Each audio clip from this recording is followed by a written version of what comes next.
Good morning, Trinidad and Tobago. My name is Felicia Holder. We are back from a long, well, not a long weekend, but all of these days feel like long weekends now. We are back from the weekend to host another edition of Pep Talks in the Morning. My name is Felicia Holder, your host of this show and the chairman of the Progressive Empowerment Party. Joining me this morning, we have Mr. Anthony Defour, Deputy Political Leader. Good morning, Anthony. Morning, Felicia. Morning, Trinidad and Tobago. Morning, Peppers. Michelle. And also, Michelle Davis, our deputy party organizer, as part of the PEP mobilizing. Good morning, Michelle. Good morning, Felicia. Good morning, Trinidad and Tobago. Yes, so it has been another weekend of, well, during this COVID 19 self isolation, social distancing pandemic that we are undergoing. And we have been bringing this show to you for the past 3 weeks. I believe this is the fourth or the third week. I can't remember. Like I say, every day feels like a week now that we are home going through this very mundane ritual of social distancing. And we here in the Progressive Empowerment Party, we have tried to, and I would say successfully, come up with new ways of bringing the message across to you while still practicing social distancing, while still being very much aware of the rules that have changed in terms of our operation. And today, this morning, we are bringing a new segment to the show because we are all about continuous improvement and we're all about trying to find new ways and better ways of doing the same old things. And what we have noticed is that a lot of news tends to happen over the weekend. And Mr. Anthony Defour will be bringing you his own show called Weekend Review. And from there, we would also be building on that and on a Monday morning having the weekend wrap up. Like I said, we notice a lot of things happen over the weekend, a lot of decisions. I don't know if that is meant to slip under the radar, but we here on Pep Talks in the Morning are paying very close attention. We are documenting everything to talk about on Monday morning so that those who may have missed out on it will definitely have the opportunity to catch up and weigh in on what is taking place across Trinidad and Tobago. So one incident, I would say, one particular story that I want to jump on is that hamper distribution that actually happened on Friday after we would have wrapped up our Friday program. But Michelle reminded me, as well as I took notes to discuss it today because I think it definitely deserved a space, a portion of our Pep Talks in the Morning program to discuss. So, for those who may not have known or heard what happened on Friday, social activist calls himself a social activist. Inshan Ishmael did a hamper drive um, at his grounds in Chaguanas for what he considered needy families in his, well, across the country, because we had thousands. The number that he indicated were about 3,000 people came and collected hampers that day, and which brought it to a total of 8,000 hampers that he would have distributed that day. He actually press release with the media to describe what took place. I believe there was a situation where he was arrested. I did not see much information on that. I'm not sure if he was released. I'm not sure if that was even true. But apparently, the lines that were caused by his hamper drive would have led to the TTPS having to attend because, like I said, thousands of people coming to collect food that one day on his grounds. But this raises the very pertinent part of the discussion this morning, which is that we clearly have a lot of people in this country who are going hungry and who saw the need to put themselves at risk, put themselves in danger, because 3,000 people gathering in one spot, which I believe was the reason why the TTPS were called. But 3,000 people gathering in one spot to collect food. And I saw a video with the line just sneaking around the compound. is indicative of a very serious crisis that is hitting people. And we would have been talking about this all of last week, the week before. But it is really starting to show now how desperate and hungry the people of Trinidad and Tobago are right now. And I can't put it any simpler. Michelle and Tony, let's jump into this discussion one time. Well, to me, the line was extremely alarming. It was Wow. sad. It was Well, basically, I felt as though, is this really Trinidad? The fact that only a month has passed and people are definitely hungry in this country should show us as citizens that we are not doing as well as the government previously portrayed. We were told the economy is booming. We're getting back up, and now in a less than a month, give or take a month, we have citizens lining up by the thousands for food. I personally have received phone calls asking for assistance in the South area. And it is just, it's perplexing that a country with the highest GDP, the third highest GDP in the Western Hemisphere, continues to show otherwise. Citizens continue to suffer in this country. Citizens continue to live below standards that is not representative of a country of the third highest GDP. I was talking to Felicia, and we have gone down in GDP per capita, which is by population. In terms of Bahamas now passes us in terms of GDP per capita, and then it shows for a country that has had so much wealth. What have we done with our money? Exactly. And I mean, he's a social activist who would have stepped up and stepped in at this time. But he also made a very important point that I have to harp on. I mean, he is doing this, I guess, on his own. And we have a government and he didn't harp on this point too much. He spoke more about corporate Trinidad. And while I believe that the corporate Trinidad, they have a responsibility to the people. I mean, he mentioned something where a lot of businesses are making a lot of money right now, and that's true. Grocery stores are seeing profits that they have not seen since Christmas, and even probably more than Christmas, because people are panic buying in droves. They panic buying the first rounds. They panic buying when we told that we extending this stay home for another 2 weeks. Then they panic buy when they heard that it was being extended again. So every time there's a new policy change, people go to the groceries and they panic. But I remember the first time I went to the supermarkets and I saw the line, I was like blown away. I couldn't believe that this was what I had to face. I left and went to another supermarket and it was worse. So I had to actually go back to the first one. So people, groceries and supermarkets, they are making the money where, in my opinion, yes, corporate Trinidad can step up to the plate a little bit more. However, I still continue to put the responsibility and, may I say, the blame for the larger portion on the government, because they are the ones they put these policies in place. Putting them in place, you must know what comes with asking people to stay home. People are no longer employed. For those who are fortunate to work for an employer who is saying, even though you can't come to work, you can work from home and we will still pay your salary. Those are the fortunate ones. But let's face it, not many people are facing that reality this morning.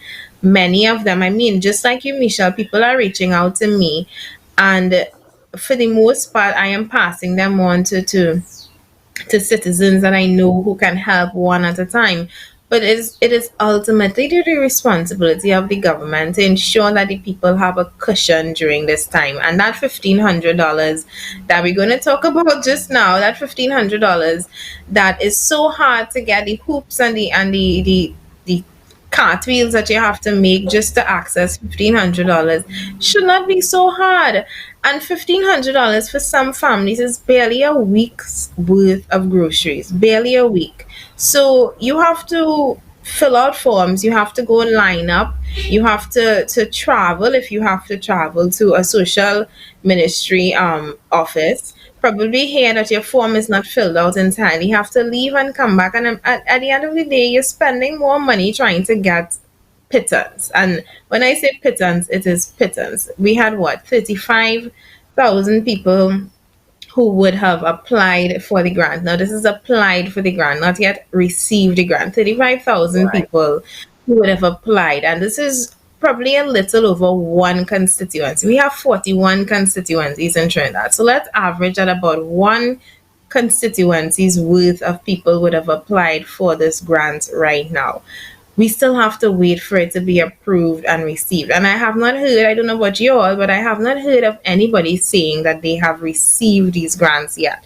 So they have applied, and now we have citizens who are waiting, and they have no choice but to take whatever comes their way. This is not a time to say, I don't like you, so I'm not taking money from me. Like I said last week, a UNC activist called me and he said, I had hampers, but my hampers are done. Does the PEP have any hampers to assist people in the area? And that is how desperate things are getting. People are forgetting their political allegiances because this is a time where mouths are hungry, children bellies empty, people need to eat, they need to live, they need to survive. So all of this falls back on the government, and that issue of the lines that were caused by the hamper distribution. I have to say, if it was true that he was arrested for it, to me, this is the responsibility and the blame falls on the government for that, because there would be no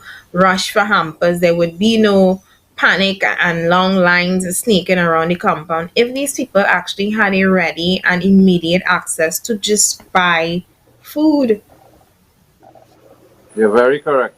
Very correct. In fact, I was heading down south yesterday and passing Central, right where Inchan has his place. It was the same scenario. Apparently, he was doing another food drive, and there were people lined up for at least a quarter mile, and that is no lie. Um, it really, really shows the large number of the population that simply cannot feed themselves. And the government truly does not know exactly what they are doing and the steps that they need to take in this type of environment, because at the end of the day, again, the government is the one that put the whole nation home. They are the ones that said that you cannot open your business, you cannot go to work, you cannot operate as normal, stay home, quarantine yourself. It has to be for a period of time. But we have to keep in mind we have a large portion of the population that is living below the poverty line, that is living day to day, week to week, month to month, that do not have no $2,000, $5,000, $10,000 in no account put away in no bank so they could float with or float the family. You have people that right now presently have no food in the house and they have no money to say they could run to the grocery or go to the market to buy food. So what are we doing for these people? And the days are continuously going on and on. The weeks are passing, 1 week, 2 weeks, 3 weeks. What we are creating one crisis here in this country. The shit ain't hit the fan fully yet, and wait, because the show that the present day government is putting on for the population, that rope is going to run out very, very soon, because they will not have a show to put on when you have a large portion of the population now starting to make robbery and people going to jail for things such as food, breaking into to the mini marts and the markets and supermarkets and so on. I mean, at the end of the day, we have to consider the human element in Trinidad and Tobago in this crisis in itself. We have to understand that there has been a freeze of the economy, and where movement is concerned, people are not making any kind of monies. If you as the government have an archive of all the nationals that have a national ID that's supposed to indicate to the state that these individuals are citizens of Trinidad and Tobago, you set a specific stipend, whether it be at $2,000 a month, whether it be at $3,000 a month, whether it be at $4,000 a month for each citizen. And if you have to insist as the state that, okay, we may not have the amount of money in hand to simply throw out at 1.4 million people. Well, then you now mobilize your local government arm. Have people go into each constituency and have a proper census as to the number of people and homes and families that are in that particular constituency. Know the haves from the have nots, where the state knows where the bulk of support needs to go in each particular constituency. These are the arms that should be frontline defense, frontline offense or defense, however you want to call it. The point is that the state needs to have a proper census, as in a number of people on the ground, as citizens, as families, that is dealing in a deficient situation, not being able to have food, not being able to have monies in pocket to even purchase food or anything of the sort. And the state needed to create a proper protocol for these said people and having the correct numbers pertaining to that on the ground. Because if it was not so, again, hats off to Mr. Inchan, and hats off to many of the other NGOs and other people and organizations that is helping the citizens in this time of need. But this is a job for the government, job that the government was supposed to have in place from months ago, having proactive measures, always being one step ahead of the curve. The government is not doing this. And the people, the citizens, are the ones who are constantly and continuously being at risk. Because it's us who holding the shit under the stick. It's us who don't have food to feed with children. It's us who don't have money in we pocket to look. Just yesterday, I talking on the test live that we were doing for the weekend show. I had somebody come telling me that their landlord bracing them for rent. And my question is how can any landlord brace anybody on the ground for rent to say that, come and pay your rent, else you will be evicted? How could you possibly do that in this time? No citizen Well, asks to stay home. No citizen asks to say that you don't want to work and don't want to make money. The system again, the prime minister was supposed to make a public call nationally indicating banks and landlords and utility companies and so on put a freeze on the billing process, still provide a service, because this is critical for the citizens at this point in time. They need to have communication where phone is concerned, where internet is concerned, where light is concerned, where water is concerned, right? You need to ensure that citizens have a home, a roof over their head, because the environment needs to call for a level of quarantine and a level of segregation for families and the population on a whole, because that's the environment that we're in. We cannot afford to have an environment where you have landlords kicking tenants out. You have people wondering where it is they're going to live now. People now going onto the road with no money in hand, no food. What is the environment that the state is truly trying to create? Is it that they are systematically wanting to have a state of chaos where their friends and families with whatever security firms and whoever with whatever contracts that could pull machinery or whatever into the country in order for the country to be hemorrhaged once again, where the economy is concerned, money that we already don't have as a nation to even pacify the citizens on the ground? The place has gone mad, and I cannot understand why are the people across the board in Trinidad and Tobago simply cannot come together as one people, really speak in one voice to pick the sense out of the nonsense that this blasted government is putting the citizenry through. It is But Anthony, I cannot wrap my head around that.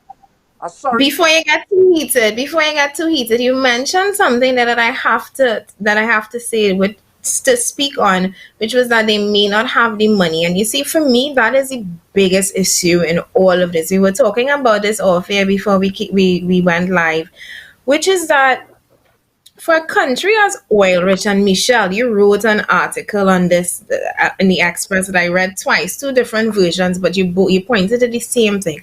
For a country as oil rich and rich in natural resources as we were or are or is supposed to be, it is mind boggling that we have actually reached a place where we need this money and we don't have it. And it is mind correct. boggling because me, as a citizen of Trinidad and Tobago, I'm trying to understand Where is this money that everybody keep talking about? Where is this third wealthiest nation in the Western Hemisphere that people keep talking about?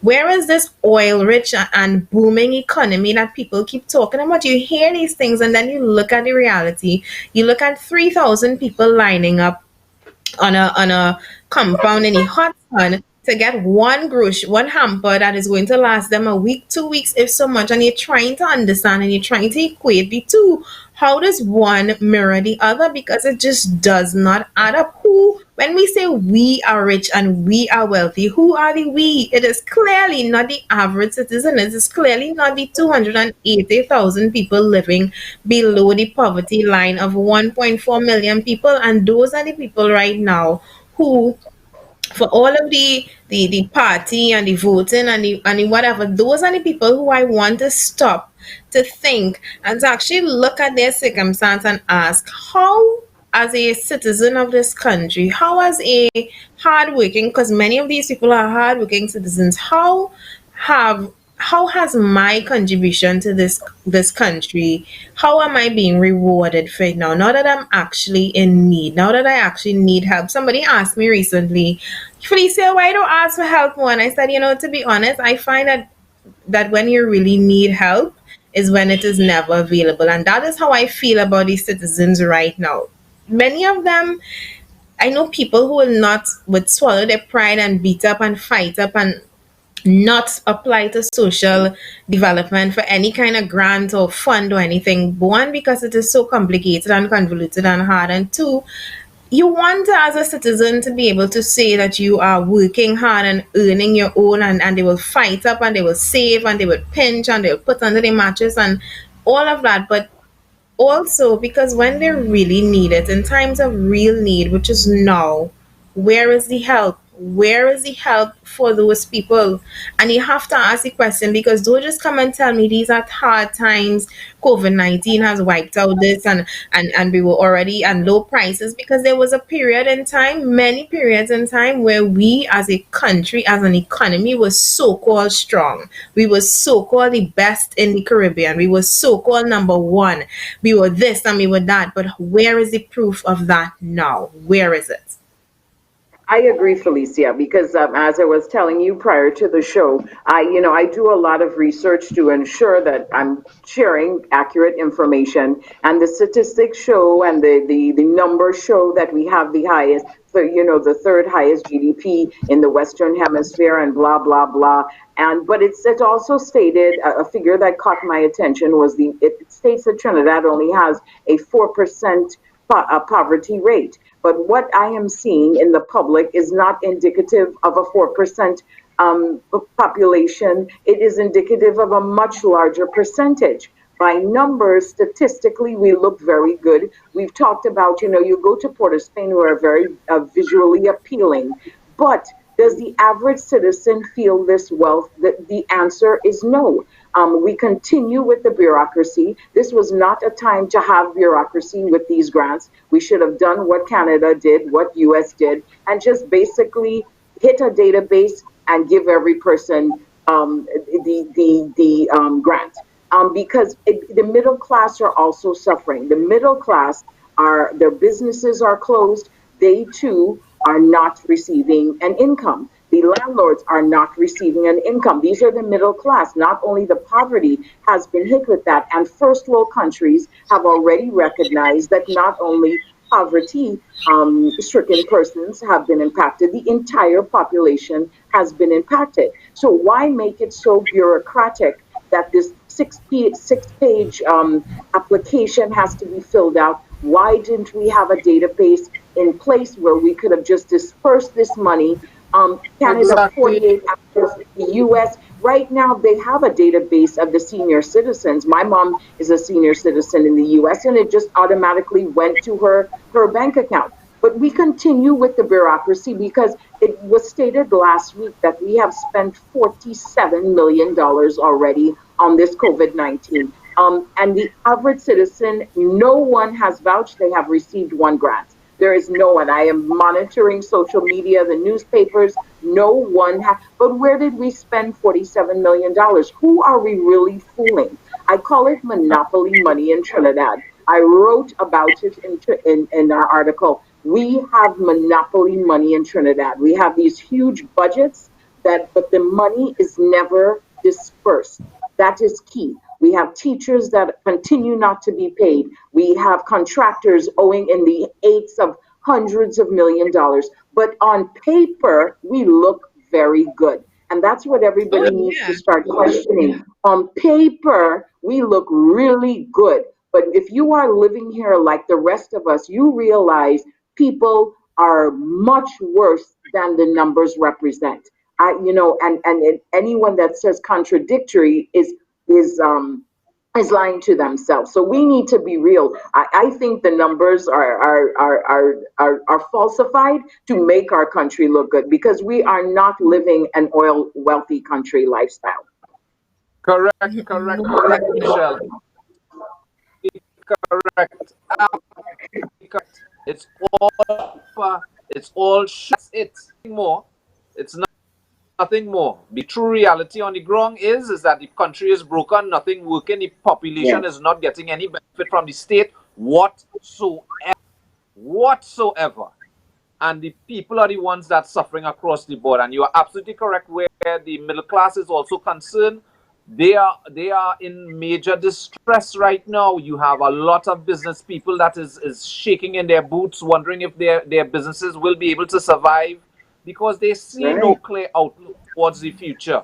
They have no real support, whether it be through themselves because it's been a deficient environment for how many years gone by so far. Businesses have been holding on by a thread basically.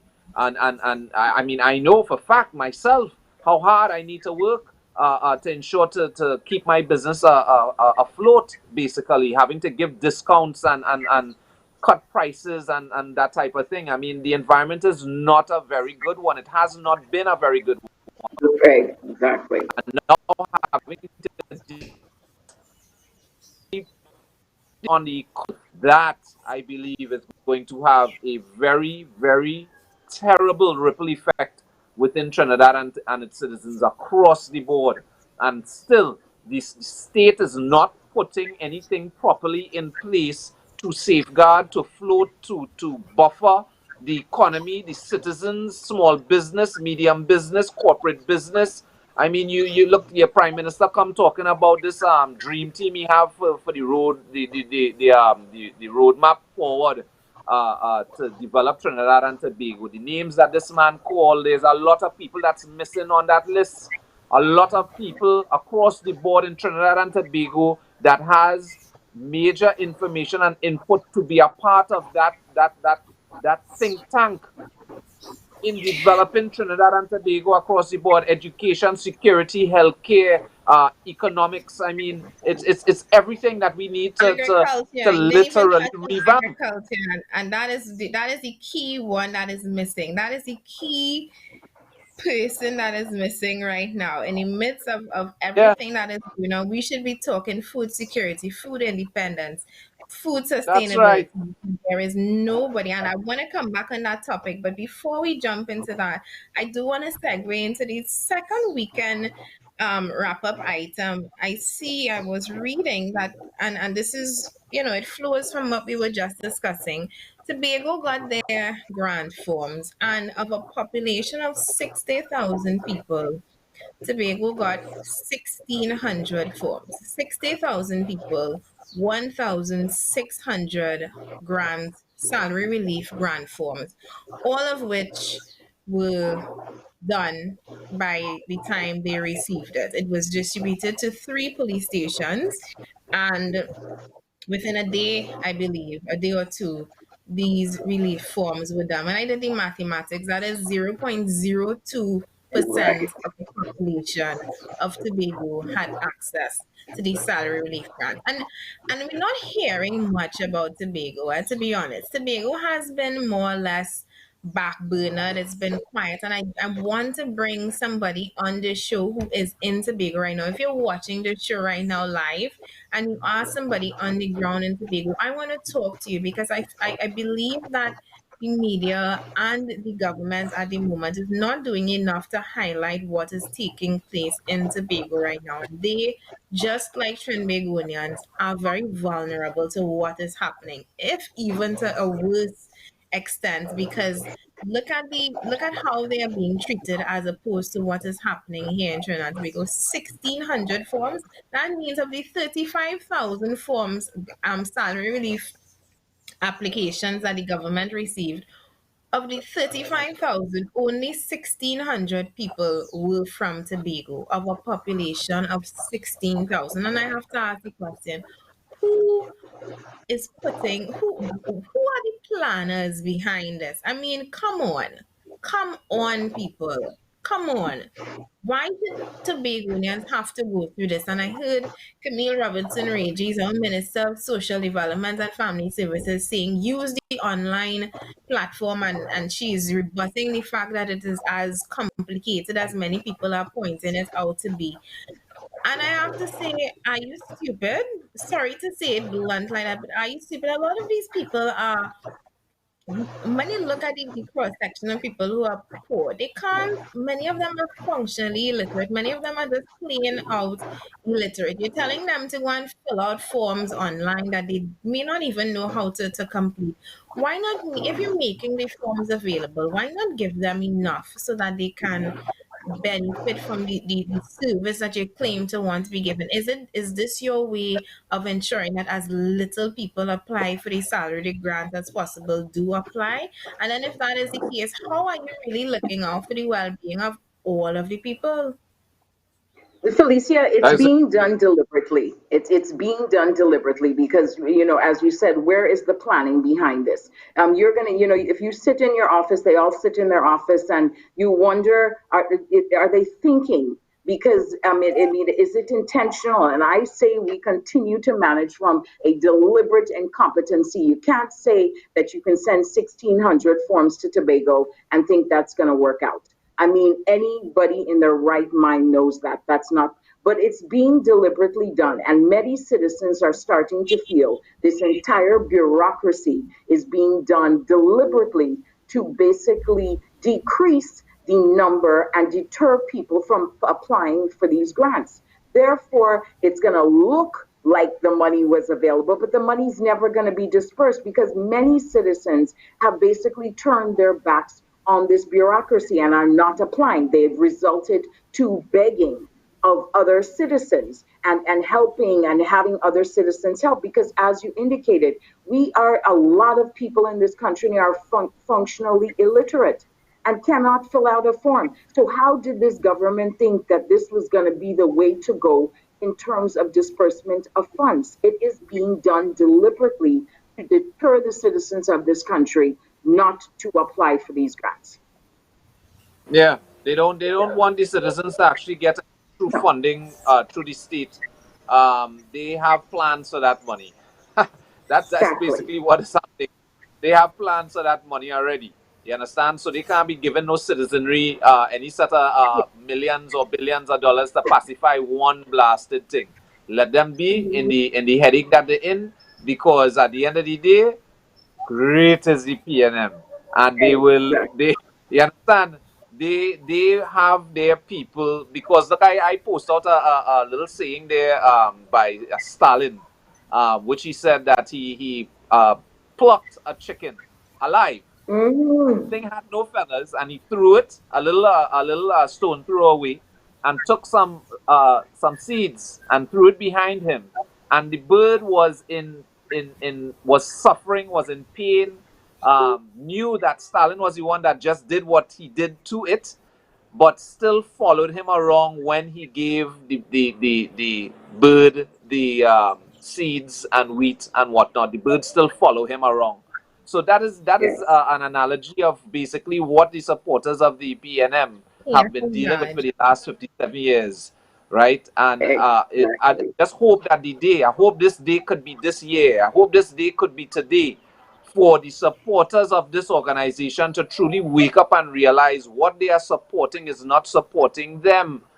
And the point Correct. is, they simply have to open their eyes and listen, look, see. the people, the entities, the bodies that's out there truly seeking a betterment and interest of the nation as a whole. And I mean, yes, I will toot my horn where the Progressive Empowerment Party is concerned, where that, for me, again, is that vehicle to take us forward into a new time here in Trinidad and Tobago. The policies are second to none where anything else is concerned. It is well thought out. It's been studied 10 years over.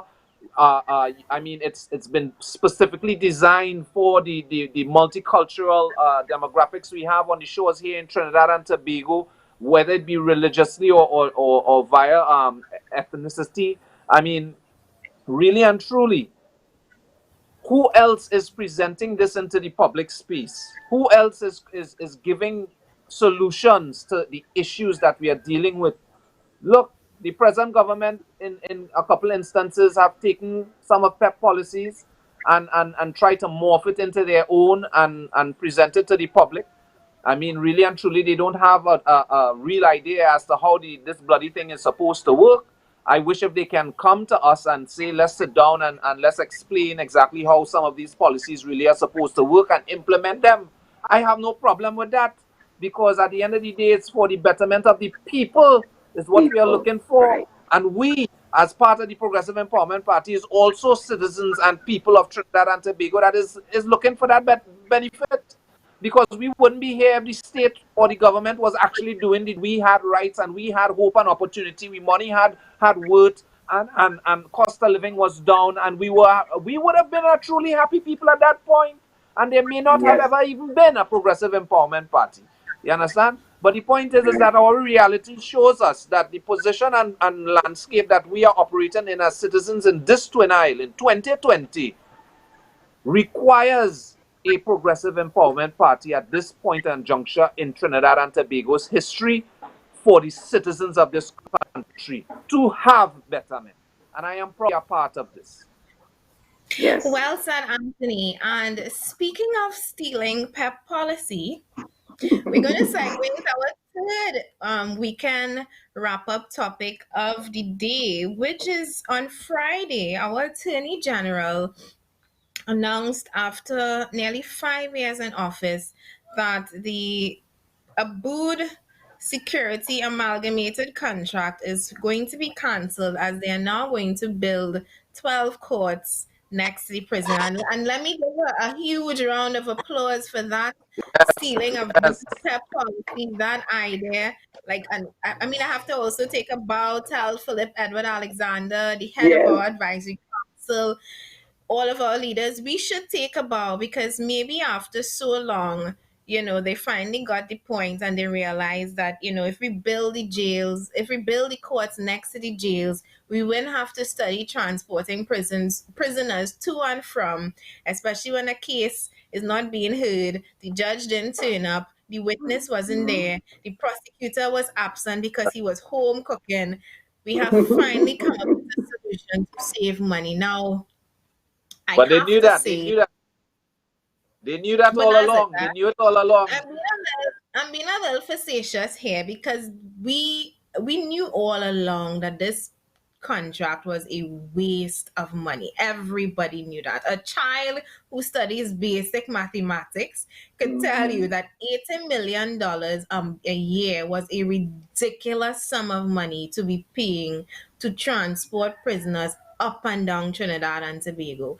And the worst part about it is that this contract has been going on for a while, a really, really long time. This started under the Manning Man, administration, I believe. Yes. So this contract, and when it first came out, I knew it was valued at, I believe, $100 million a year. It went down to $80 million, but we have been paying a lot of money. When you look back in it, we would have probably paid upwards of billions of dollars in transporting prisoners to and from the courthouses. Now, anybody who would have been following the Progressive Empowerment Party, like I said, this is one of our biggest one of our strongest policies, because our goal is always the well-being of the citizens. And what we have been trying to explain to citizens is every time we lose money to corruption, every time we lose money to projects that are waste of time, waste of money, like that $500 million, $500 million that we spent renovating the president's house, the Red House, the president's cottage, upwards of $500 million we spent on all three. All of that is money that was taken out of the hands of the people of Trinidad and Tobago. $80 million a year transporting prisoners across the country is money that could have gone right now to people who are in most need. And That's right. what when I listen to the Attorney General celebrate the fact that we will no longer be paying $80 million a year, I was like, come on, people. That's not what we should be celebrating. What we should be doing is asking, why have we been paying so much money for so long if we knew that the solution was so simple? Why were we spending all of this money, wasting all of this money, when we have people in this country who are living below the poverty line? Who are the people in charge of really safeguarding the pockets of the taxpayers? Who are they? Clearly, it's not people who have their interest in mind. Exactly, Felicia. What we continue to do, I mean, I heard it and I kind of paused. Am I But frozen? the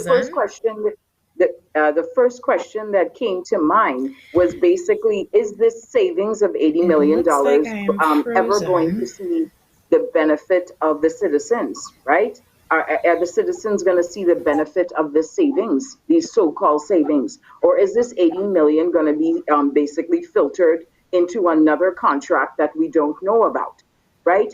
That's what we need to start asking ourselves. What this has shown, if anything, the haves and the have nots in Trinidad and Tobago have been clearly defined. We continue from past and present to govern with the interest of these financiers, the interest of the 1%. I was not impressed it was canceled because I believe the Progressive Empowerment Party has put this in such a highlight that they had no alternative because we called them out.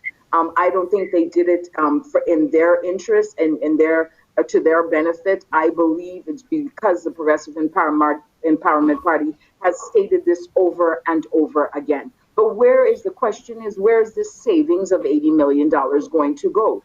Or is this going to be another contract we don't know anything about that suddenly appears? No idea, Michelle. And I do want to get into their plans a little bit though, because while they stole the idea, they did not steal the idea in its entirety, and I didn't expect them to.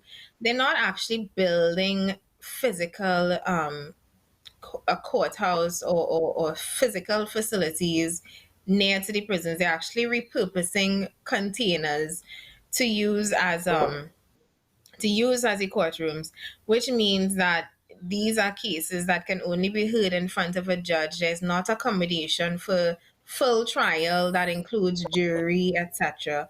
Which to me, if you're stealing the idea, oh God, don't do it halfway now. Make sure you do it full, steal it properly, because now the question begs, if these are only hearing cases before judges, the cases that require judge and jury, is it that we're still going to have a contract taking place to transport prisoners there? Because I mean, and this is what happens when you put a government that has no real political will in charge of something that requires you to really put the needs of the citizenry first.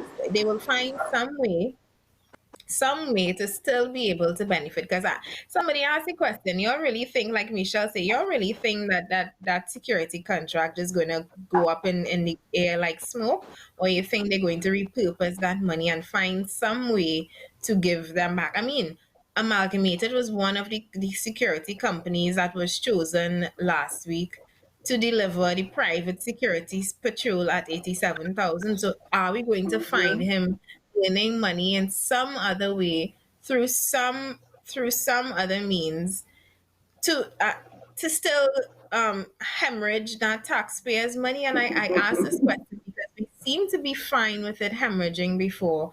So what is going to change now? Is it that we have just taken it from one area to put it back through take any money from him through one area to put it back in another area? And this is something that we as citizens have to keep on the lookout for. And we here in the Progressive Empowerment Party will not let go. We will continue looking to see where and if and how our money is being spent, because call us the watchdogs of the treasury if you'd like, but I don't mind that title because we're watching for everybody. It's not just for us, it's not just for my parents, it's not just for my colleagues. We're watching for everybody because as it is right now, we are looking at a outlook. We have 6 billion, less than 6 billion after we withdrew from that Heritage and Civilization Fund. We have no big set of money to fall back on as we would like, what we would have liked to believe. As a rich country, as we were talking about earlier in the program, we're clearly not as wealthy as we used to be or should have been. And if it means that people and organizations like the Progressive Empowerment Party and independent social activists and the few remaining independent senators that we have and those good ones on the other side of the opposition and just ordinary citizens, if it means that we are the ones who have to keep watch on the treasury, we'll have to do it because we can't let the dish run away with the spoon. We can't turn back and look around one day and realize that we have nothing. And the reason that we have nothing is because we as citizens, we as organizations, we as a republic did not stand up and look out for our own well-being. We have that responsibility as well. Well said. Well, I mean, you're very, very correct where that is concerned, and really and truly, I just I don't understand why we are not in a position already putting certain things in place for proper redevelopment, bringing all the players involved for a level of proper redevelopment across the board. I listened to the education minister talk about the only going to have from 2021 two terms. They're going to initiate a new model next year as far as time frame and terms are concerned. So they're going to alleviate one of the terms and just have two.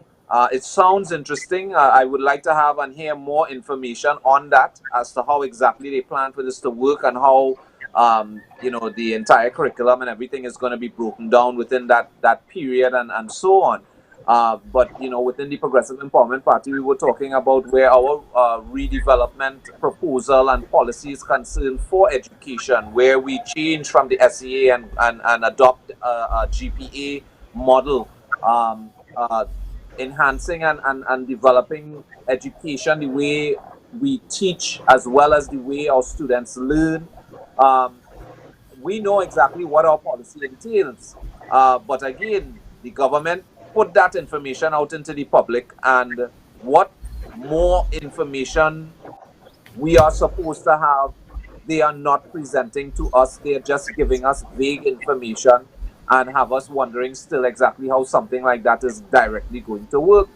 So it's a practice that they have been doing across the board. And all of these are things that need to stop, because when you speak in the public to the citizens, you have to be able to explain to them, hold their hands, walk them across the street, let them understand exactly in layman terms how this is supposed to work, the time frame, the cost factor, the protocols in place for safeguarding certain things. If you have cost overruns or time overrun or whatever the case might be, what is the direct benefit that the citizen themselves are going to benefit from this, and the possible time frame that they're supposed to see that benefit coming to them as citizens. All these are pieces of information that the government of the day and of the past have never given the citizenry for them to know for fact exactly whether policy is going to work or not. Look, UNC come and talk on a podium there last year. Put us in government and we will bring 50,000 jobs. Full stop. Full stop. Right. You ain't tell the population how the hell you plan on bringing 50,000 jobs for the people, but vote for me and we go bring 50,000 jobs. Under the Progressive But Empowerment Anthony, Party and our initiative, we have said there are many different industries that we could go into in not only diversifying the economy, but developing the nation in itself, contributing towards its GDP on a positive aspect, bringing down our debt in itself as a nation, because we are making a plus factor versus a minus factor of what we've been doing for the past, how much decades now, right? And only finding excuses and wanting to take loan from IMF and this one and that one and the other one, and keeping the country in a level of debt constantly and not being able to see its way out of that debt. And we wondering why the hell we are not still developed. Because we have people who are mismanaging what the country's affairs is all about. We do not have people who know what it is they have been doing. In fact, they do know what they've been doing. And the agenda, like you said before, Michelle, was never about seeking the interests of the people in itself and truly developing the nation, empowering the people, letting the dollar have real value. It wasn't about that. It was about no. ensuring that your financiers and family and friend and whoever else across the board that you're pallywalling with and rubbing shoulders in country club, these are the people that you have to ensure gaining major benefit in the millions and billions of taxpayers' dollars. And in a time like this, we're supposed to be ashamed to tell anybody in the world that we only have $6 billion US in weak heritage and stabilization fund, a country that had over $3 trillion passed through its shores from the Yes, time that red, white, and black went up till present day. We're supposed to be ashamed to talk that in the public and exactly. tell our citizens that is all the money that we have to come and safeguard you as a citizenry, the third wealthiest economy in the Western Hemisphere, and that is the best that we could blast to do for the people of Trinidad and Tobago. That is enough reason to fire every blasted one of them. That is enough Exactly, reason to get Anthony. rid of all 41 of flipping them because they All of them. constantly. Exactly. Anyway, look. Michelle, take it because I'm getting hot. My pressure going up because it is. Listen, my mind is want to explode to believe Explode. these are people sitting down with masters, bachelors, doctorates, and they do not know what they are doing.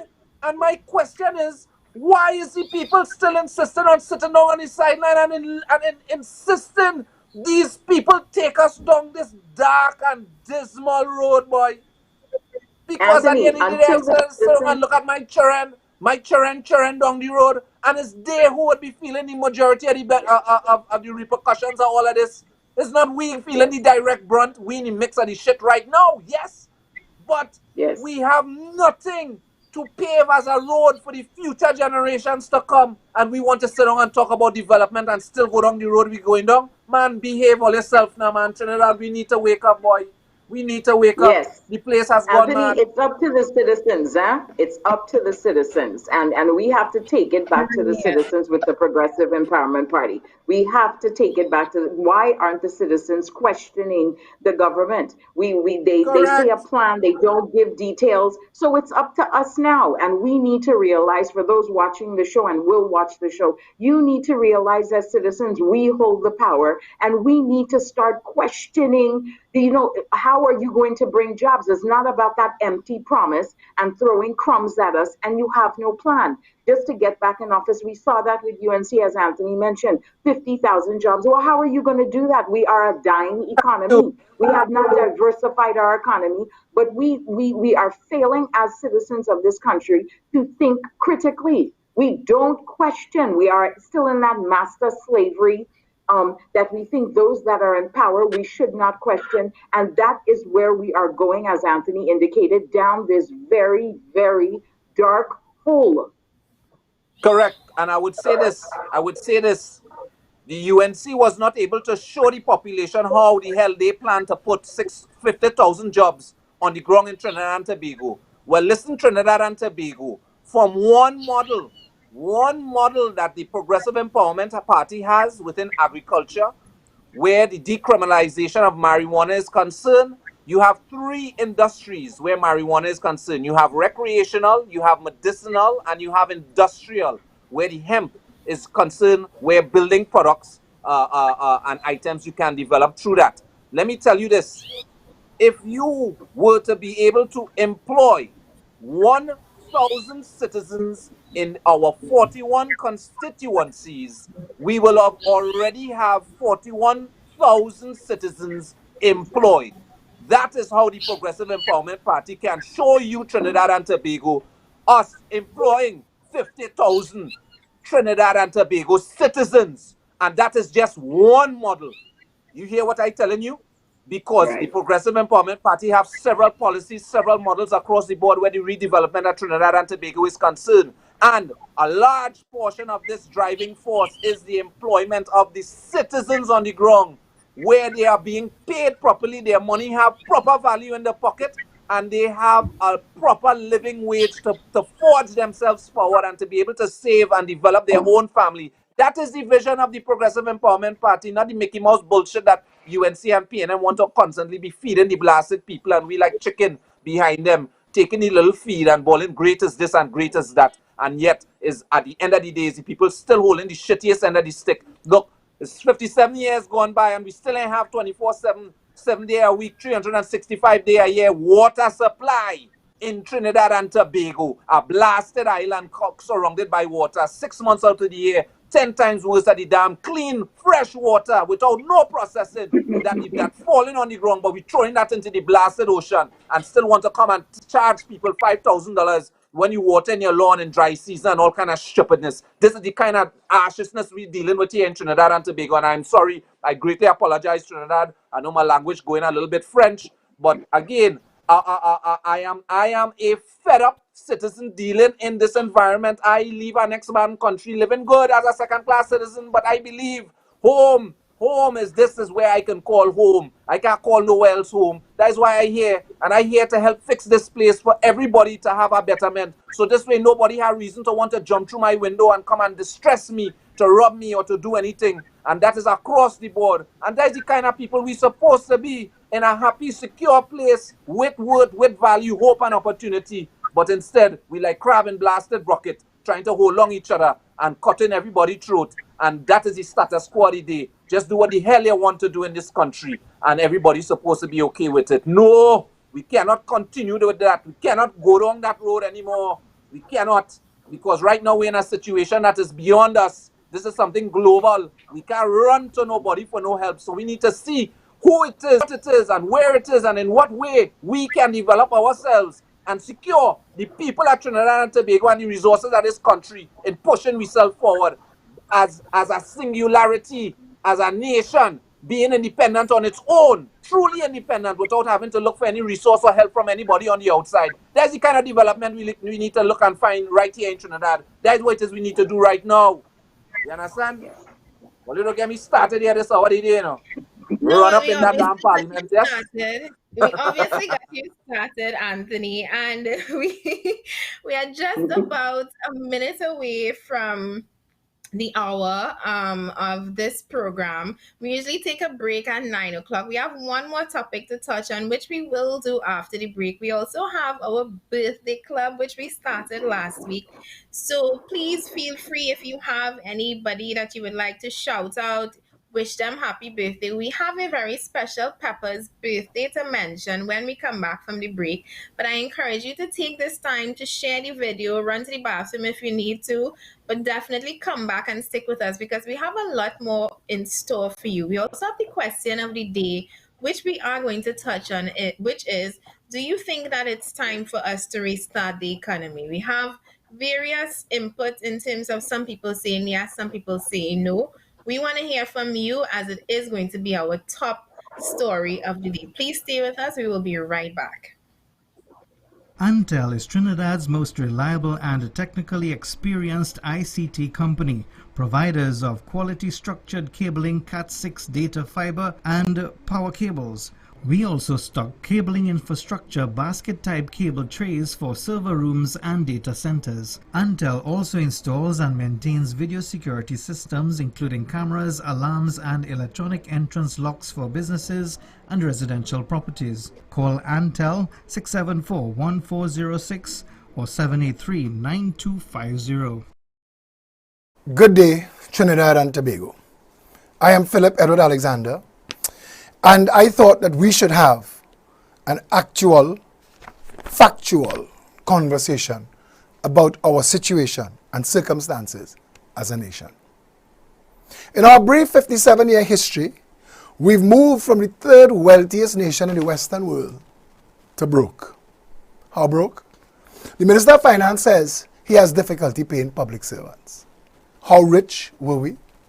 After the United States and Canada, we were richer than Anguilla, Antigua and Barbuda, Argentina, Bahamas, Barbados, Belize, Bermuda, Bolivia, Brazil. We've been richer than the British Virgin Islands, Chile, Colombia, Costa Rica, Cuba. This Trinidad and Tobago was the third wealthiest nation in the Western world. Besides the United States of America and Canada, we were richer than Dominica, the Dominican Republic, Ecuador, El Salvador. We had more money than Grenada, Guatemala, Guyana, Haiti, Honduras, and Jamaica. We were richer than Montserrat, Netherlands Antilles, Panama, Paraguay, Peru, St. Kitts and Nevis. As the third wealthiest nation in the Western world, we were ahead of St. Lucia, St. Vincent and the Grenadines, Suriname, Turks and Caicos, Uruguay, and Venezuela. Now, we're broke. In our brief 57-year history, we've gone from being wealthier than all of these countries to broke. How broke? Our Minister of Finance cannot find the money to finance our budgets. We're engaging in something called deficit financing, which means we're running the country on credit. We can't find the money to pay our public servants, and it's getting worse and worse by the day. So what happened in our brief 57 years to all that money? Where is our money? Disguised as projects and contracts, governments from Williams to Rowley have overseen the looting of this country. We've moved in 57 short years from being the third wealthiest nation in the Western world to being broke and in debt. We owe China, we owe the IDB, we owe the local banks, we must pay OY dilemmas. We owe everybody. We've moved from being the third wealthiest nation in the Western world after the United States and Canada to being broke and in debt. Where's our money? Why can't we account for simple accounting of our money? Why is it so difficult? There are companies in this world with more employees than we have people. Walmart has 2.3 million employees. McDonald's has 1.9 million employees. India Railways has 1.4 million. How do these companies manage their accounts and we can't manage ours? Some of these companies are far-flung all around the world.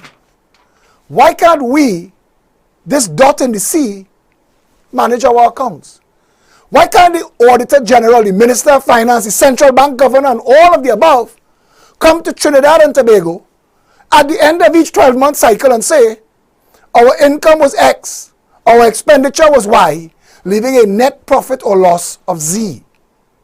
And again, the question that this video wants to ask and wants to get you to ask is a simple one.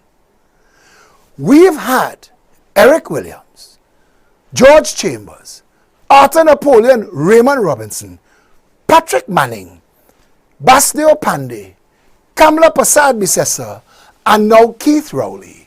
And the one common thread for all of those governments is we've lost money every single time. There is a rogues gallery of people who have been involved at the highest level of all of those governments. Political supporters of the two main sides, the Red Party and the Yellow Party, can shout expletives at each other and name names of red bandits and yellow bandits without seeing the irony that we are all losing every time.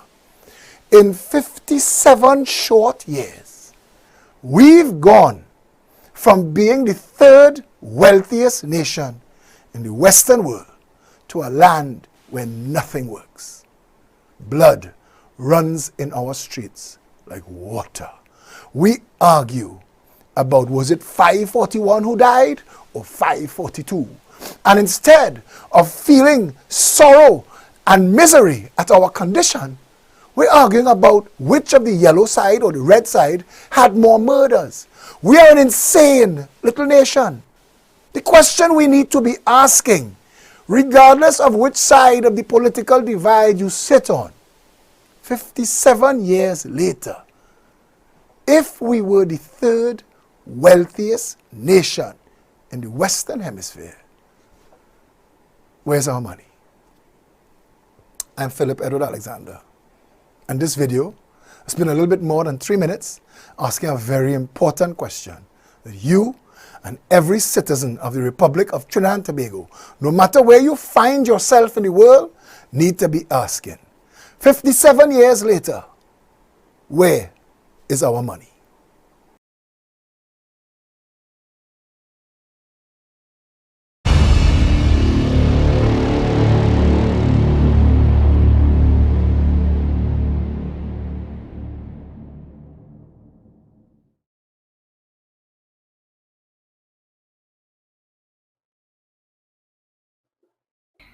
We are back, and if you had stuck with us through the break and you just watched that 5 minute video by political leader Philip Edward Alexander, you would have seen that it reiterates everything that we were discussing this morning.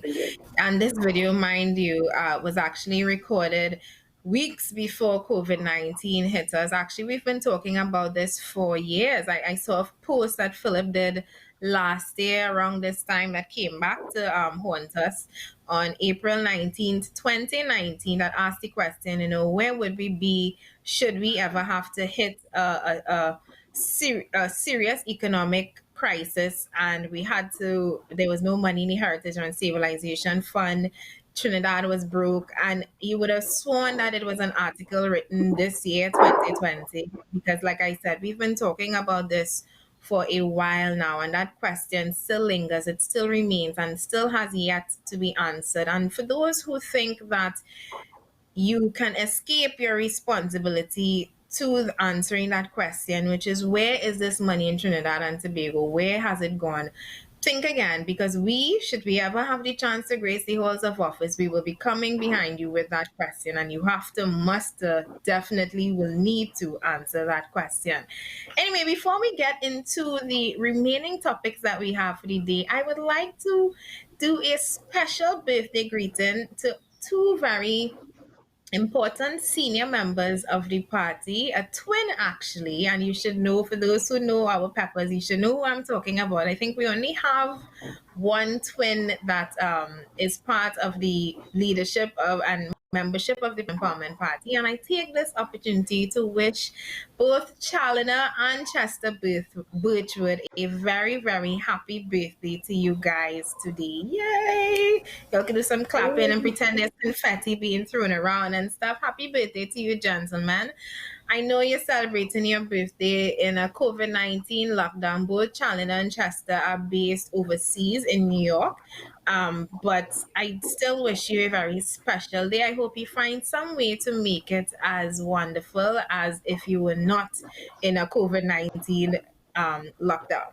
Anyway, back to the topics that we were discussing. We had actually two topics again to discuss under the weekend wrap up, and one of them being the whole issue of this pandemic, well, not this pandemic, social distancing, new social distancing rules that are being set for us. Now, for anybody who knows, we are actually supposed to end this period of social distancing come April 30th, which is 10 days from the date today. However, yesterday, a new amendment to the public health ordinance was added, which has now timed or put new restrictions on hardware and tool stores from in terms of their opening times. I believe they are now only open on Mondays, Wednesdays, and Thursdays or Fridays, one of these two. And it's only 3 days a week now, as opposed to the 5 days that they were, 6 days that they were in operation. Business hours have also been restricted. They can only open from 8 a.m. to 12 noon, which is leading many people to ask the question, why now? Why that restriction now? And why 10 days before we are supposed to end this COVID 19 lockdown? Why now when we have successfully flattened the curve? We have had no new cases in a week, no new deaths. We are still at 114 um, COVID 19 positive people. There seems to be community spread despite people still going out and disobeying the orders. So, what exactly was the reason for this new and I would say almost heavy restrictions on the hardware and plumbing stores? Is it? I don't know, Anthony, Michelle. What do y'all think about this new restriction that we have in place as of yesterday? Well, as with this government, I question everything. So to put additional restrictions 10 days prior to the so-called expiration of our lockdown indicates that something is not being disclosed to the government, to the public. There's something hidden under this agenda. As we mentioned earlier, when the announcement came that the hardwares and the groceries, my first question was why the hardwares, why not the mechanical shops and so forth? How was it deciphered that just the hardwares would be impacted? I've needed a car part, as I told you, Felicia, for the past 3 weeks, so I've had no transportation to even get to the grocery. Right. So again, how did we single out the hardware versus the mechanical parts shop? How are they making these decisions? I don't take anything at face value because I always question why are they getting stricter? We seem to be getting stricter, and it's evident with the severe policing that is going on right now in the country. We are saying this is not an SOE, but in reality, we are on a lockdown. The police in all the areas are questioning, holding back citizens if you are on the road, if you're on the road, period. So if this is not an SOE, what is? So I'm not taking anything this government. I believe information is being hidden, hence the reason the lockdown is becoming stricter. You never know what to expect. April 30th, we might get what Grenada just announced. Grenada has just announced they are additional 6 months for their country. They are locking down the country an additional 6 months. Groceries are only Monday, Wednesday, and Friday, and only one person is allowed in a vehicle. That is how severe Grenada has gone, and they only have 14 cases. So until I see clear data, until I see ramping up of testing that clearly indicates we are out of the loop, I am speechless when it comes to this government. And I have to agree with you. And it also, like you said, it raises the questions because it seemed almost to be a case of an ongoing and a very insatiable quest for or administering controls and exerting power over the population, because you look at the fact that we have 114 cases. People, you're hearing of what is happening, the horror stories of people who are under quarantine in government and Ministry of Health sanctioned facilities. And you're hearing of these new, and I have to say, nearly almost draconian laws on businesses like plumbing and not plumbing, hardwares and tool stores, etc.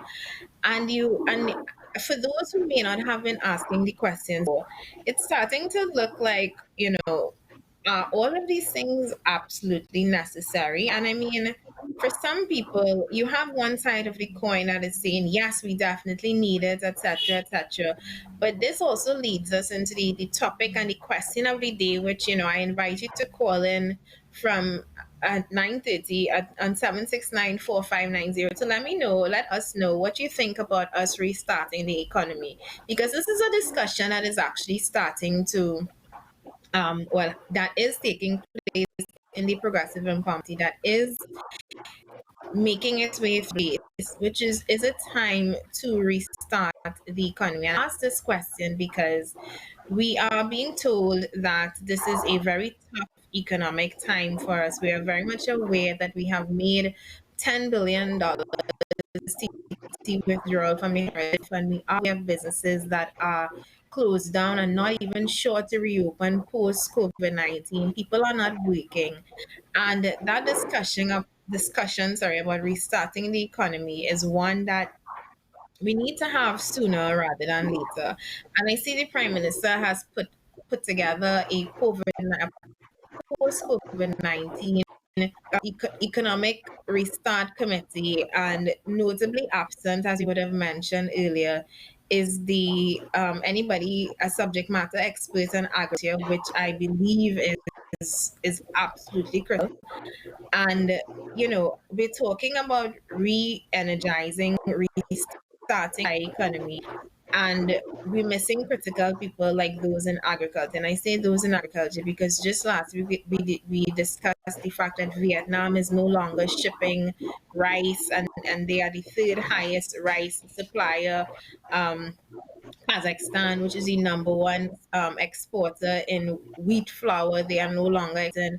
So, I mean, the discussion about food security should be happening sooner rather than later. But before I get into that topic, I still want to stick on the point. We are implementing stricter lockdown measures that I think many people are starting to ask at this point, is it necessary? If we have had so many, sorry, if we've kept managed to keep the community spread virtually at zero, if we have managed to curve, if we have managed to successfully contain our numbers, then why are we going and administering even stricter lockdown measures on people? I was mentioning to Mel, and I believe Philip would have discussed it last night on his Plain Talk show with Kirk Megu and Davon Mirage and Philip. This is a period of time where you are literally in your house under house arrest, basically. I mean, you're not supposed to be leaving except for the essential items. My mom and I, we spend, because I live with my mom, we spend the and mostly her, just doing a top down cleaning of the house. You're finding new projects to work on, finding things to do that you would have postponed for months because you didn't, you thought that you didn't have the time. Now we have all the time in the world. I did my own kitchen garden. I have my house projects, etc. I could imagine that for some people, keeping busy is something that they would to do during this period. You have now stopped people, wanted people from going to the hardwares, which I don't understand, because what about those who want to embark on home development projects? What about those who want to find the work on that tool shed that they have, that they've been putting on for the longest while? What about those who have a burst pipe at home and they want to be able to fix it for themselves? Why the tool shops? And what is it that we have found that in hardware stores there's a tendency of spread? Because that can't be the case. When you look at the fact that why are we permitting people from going there? And in addition to that, if we're cutting down the business hours and we're cutting down the days of operation, isn't that in fact would not in fact work against us? When you consider now you have a bigger portion of people trying to fit themselves in a very small window of time to purchase items, wouldn't that be more people congregating by the hardware and tool shops? I am waiting for this government to explain that to me, because, like I say, it is completely. I do not understand it, and I do not understand if this is just a case of we have power, let us find more ways of exerting that power on the population. And I'm seeing the TTPS, like you said, Michelle, on Friday, there seemed to have been a day of total policing. It was not called that, but I saw many complaints from people on Facebook. Um I got word that that day there were a lot of roadblocks and police were stopping you and asking to see your letters, etc. And I'm not sure if this was in response to what was happening in this in this cloth store in Port of Spain. I'm not sure if it was in response to people lining up outside the Ministry of Social Development. I'm not sure if it was in response to the people lining up for the hampers. But kind of creating the problem for people and then coming to police them and make their lives even more difficult. And that's another thing I didn't understand. Why are we making a process of having to apply for relief even more difficult on the lives of citizens? And like I say, there's a lot happening that I am not sure and is raising a lot of questions for me. And as not just a politician or aspiring politician, but as a citizen of this country, is it that the government is on a power trip right now and finding that the powers that they had during COVID-19 is something that they're not willing to let go of? Did we lose Anthony? We seem to have lost Anthony. Okay.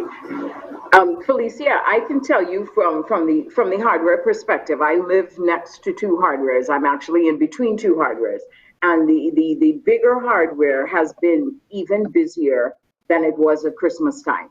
So that should give you an indication of the traffic that's going on in these hardwares right now. So in some ways, I understand it, but as we previously mentioned, why wasn't it just a lockdown of everything to begin with? Because now you're backpedaling on what the original decision. Had they made the decision to just lock down everything, of course, with the exception of groceries and pharmacies, we wouldn't have been in this decision to readjust the policy. But I personally am seeing a major hardware. They are actually more busy than they were at Christmas time.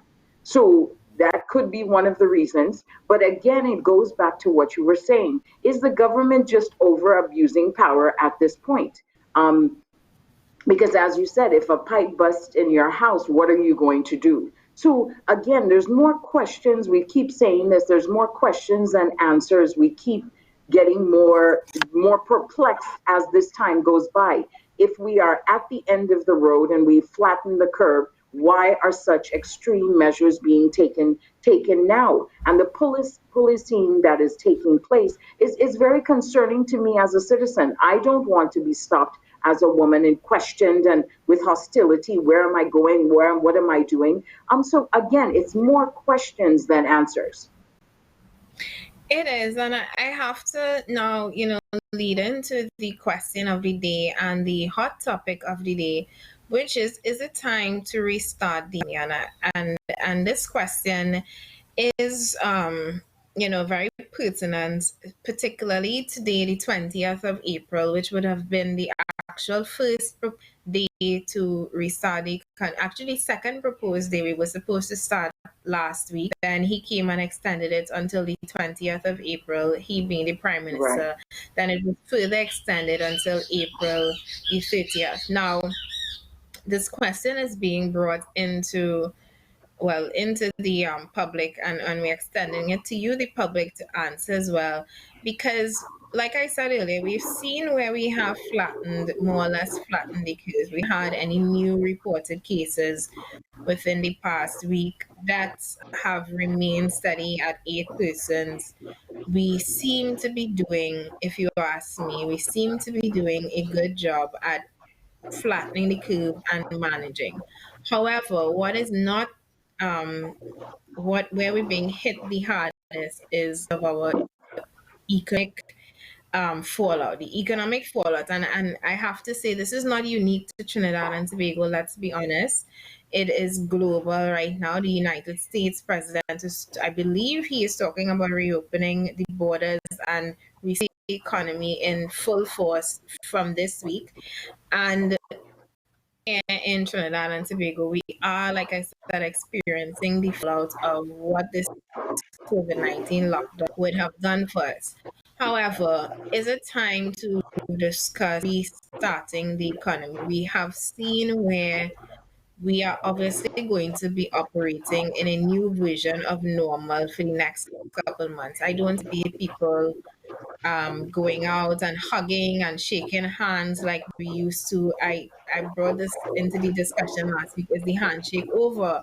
And there might just be, we might really move into a culture where we bounce elbows and we bounce ankles, because the handshake is no longer something people would be comfortable doing. And is it time that we restart the economy, obviously putting new controls in place? Because let's face it, how long can we operate on withdrawing from the Heritage and Stabilization Fund? We are supposed to, based on the rules of the Heritage and Stabilization Fund, we're not supposed to go under 1 billion US dollars. We have so far withdrawn 1.12 billion of that, which leaves us about a cushion of just under 4 billion again that we can withdraw from. That first 1.12 billion, we still have no clear idea of how it was spent. We have no clear idea of where it is going. If we need more, we're not certain, because we have just taken a $340 million loan Yeah. from the CAF. But we have an open line of credit for at least up to 2.5 million more. And we've also gotten a donation of 400,000 US dollars from Yeah. them. So as it is right now, money is coming in, but we not know how it is being spent and where is it going, and how are we going to even pay it back. So is it time that we start operating with, again, these new normal controls? So should we, rather than telling hardwares you can only operate on these specific days, should it now be mandated and sorry that people wear face masks wherever you go?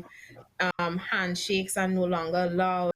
Should it be a case that we restart the economy, but again, to operate within the new parameters that NICE presented? I mean, I don't anticipate, like I say, for the next months, I don't anticipate people being very touchy feely and huggy and very friendly. Right. If this is the case, if we're operating as we are operating now, if we're doing this and we're flattening the curve, should it be, and is it time for us to consider restarting the economy? What do you think about that, Michelle?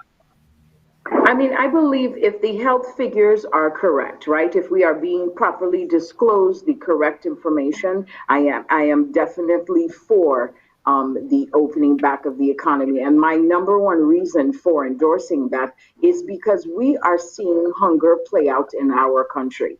And that is very concerning to me. When people get hungry, it can possibly lead to disruption of of a country. We could have rioting, we could have looting. So I am concerned from the citizen standpoint that so many citizens in this country are basically hungry just under a month of being under a quarantine. So that should be of concern. I believe gradual measures, as you indicated, are need to be in place. Need to be put in place. I believe stricter guidelines for the citizens in terms of when we could shop, where how we can shop, just gradually opening back the economy. But my concern is that the average citizen who used to hustle, who had the day-to-day job, who was living paycheck to paycheck, how are they going to continue to live under these conditions? We don't have the answer. We still don't have this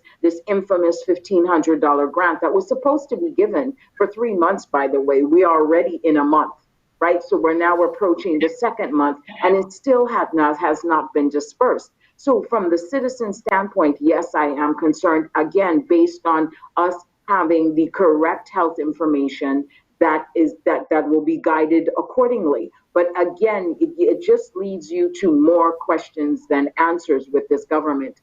What are we being told, and what is really the true story behind this acceleration of monitoring and policing and locking down even further when we are so close to the actual relief date. And that raises a question for me as well in terms of the grants.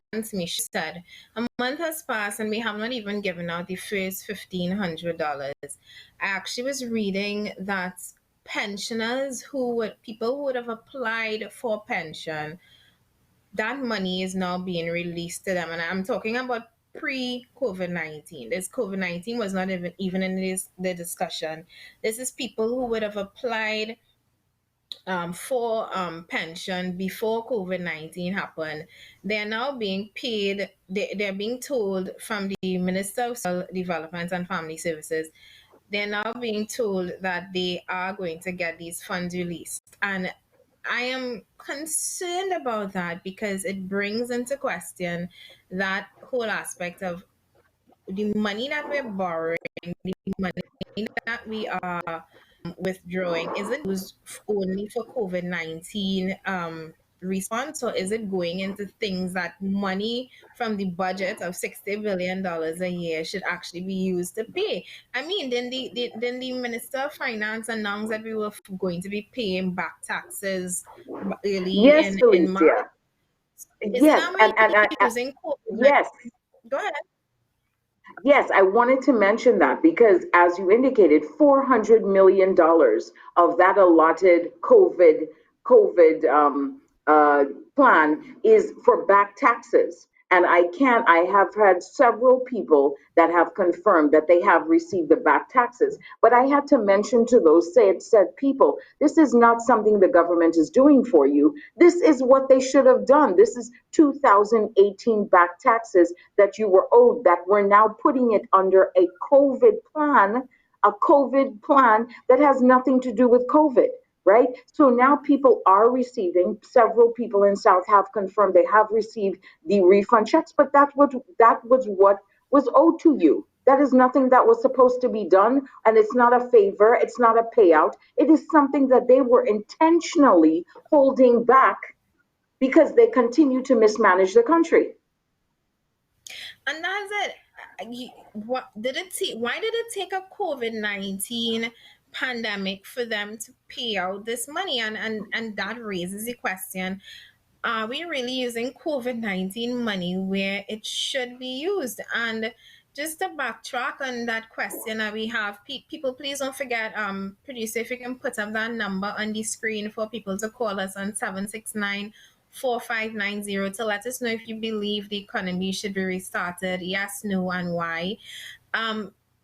People, we did, I believe, up to now about 1,300 tests. And I had to correct somebody about that yesterday when they said we tested 1,300 people. I said, no, we didn't test No. 1,300 people. We administered 1,300 tests, as in people who would have tested positive, tested negative, who had to be tested 2, 3, 4 times. That is what we tested. So in actuality, the actual number of people that we would have tested, we still can't be very certain about that.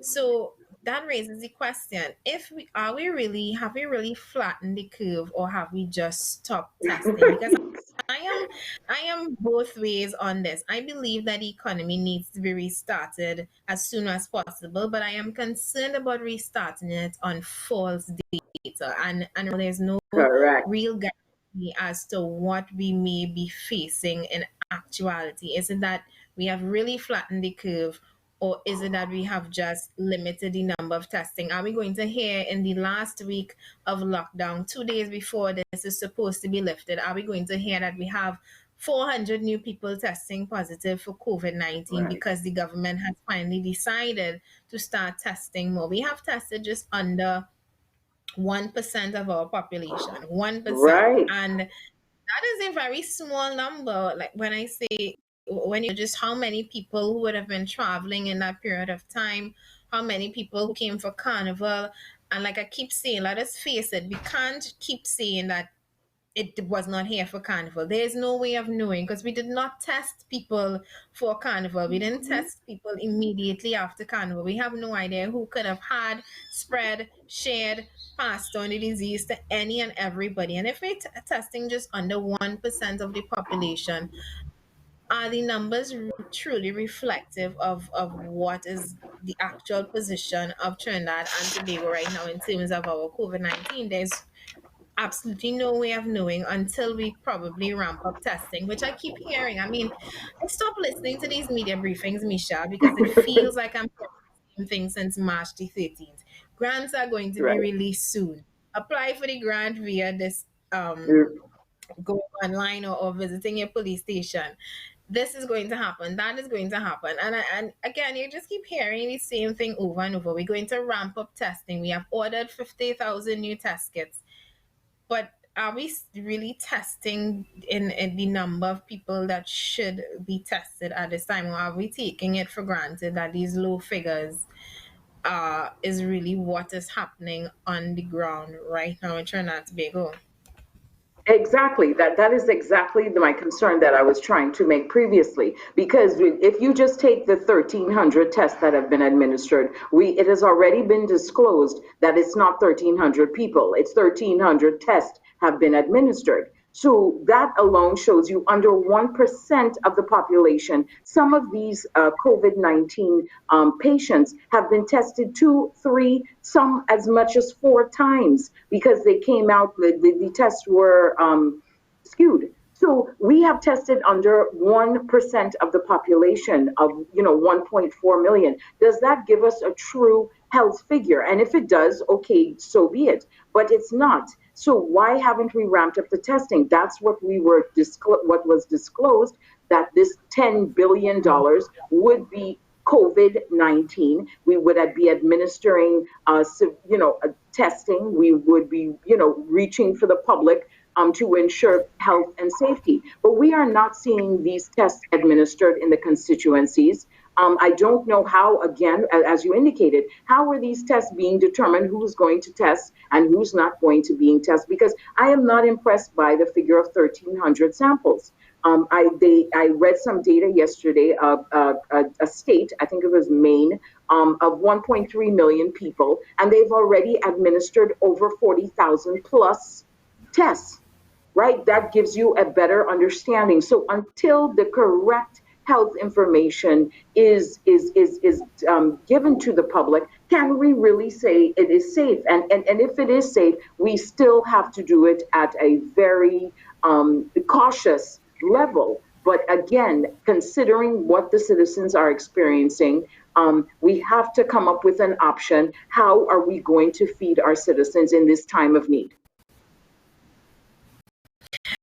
And I am hearing the government that and HL saying no, keep it closed when that's drop on the ground.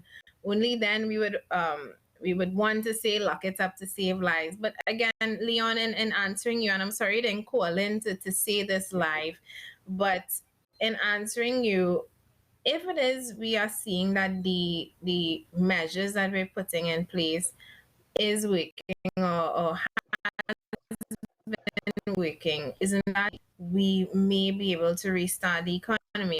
That brings into question what we were just discussing. Is it really working? And that is the question that I think many Trinbagonians are uncertain. The measures really working, or is this just a facade? And can we continue implementing measures like we see outside the supermarkets? You can't enter the supermarkets now without washing your hands. I actually went to the gas station, and when I tried to pay, she pointed at the hand sanitizer to me. And I was surprised because every time I went to the gas station before this and I wanted to use hand sanitizer, there was never any. So I'm actually glad to see some of these measures being implemented. And I hope that they continue post COVID-19 because some of these things are basic hygiene. Having hand sanitizer in a gas station where thousands of people using a pump was only I mean I can't believe that it took a pandemic for them to refill those hand sanitizer dispensers. But I mean, I have to say for one thing, thank God for COVID-19 in that regard.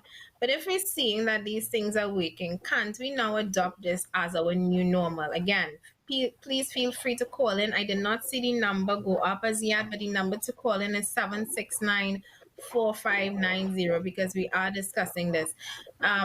With regards to restarting the economy, though, and I touched on it a little bit earlier, I'm very disappointed to see that we have no experts, no subject matter experts in the field of agriculture on that panel. I mean, we have our head of KFC, Christian Muti, is there because I guess after COVID-19, we will have a rush for chicken again.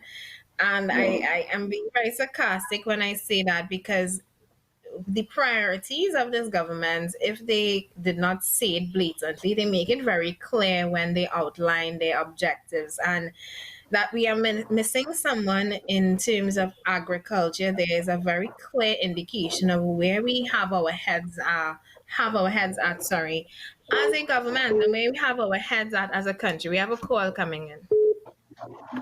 Hello, good morning. You are live on Pep Talks in the morning. Yes, how you doing? I am good. Good morning to you. Yes, when would I be able to contribute? When would you be able to? To contribute to the program. You can contribute now. The line is open. Oh, that's one thing. Do I have to mute the system on music or you should mute your system that you're listening to us on to just avoid that feedback. Hello, good morning. Yes, good morning, Doctor. How are you doing? We're good. Good. I want to raise an issue which is critical. I can raise it now. Yes, go ahead. Right. What is happening is that we have to first look at the history of money. Yes. We have to look seriously at the history of money. And it's only when you understand the history of money, you will know exactly where we go with this COVID virus. I am not a tourist, but what I would like to say is that people need to look carefully and see what is being said as against what is being done. There's a term that we use, let your actions speak so loud, I don't have to hear your voice. We've been hearing a lot of talk over the past month. Tell me 2 or 3 things out of that have been implemented in the money section. I can't see. Thank you very much for that contribution, caller. And I mean, he said it. 100%. A lot of talk. Everything we're hearing. Talk. Grants, Right. this, that, apply. Ooh, this is free. Ooh. And then in terms of actions, what has actually happened? And it's funny that the things that were nowhere outlined were the things that were implemented first. Welcome back, Anthony. We missed you. And inclusive of that security contract, Michelle, that was nowhere mentioned, that private security patrol. That was one of the things that was not mentioned. But do you notice that actually took place, was initiated? They were paid for 2 days before people got paid for their $1,500 grant.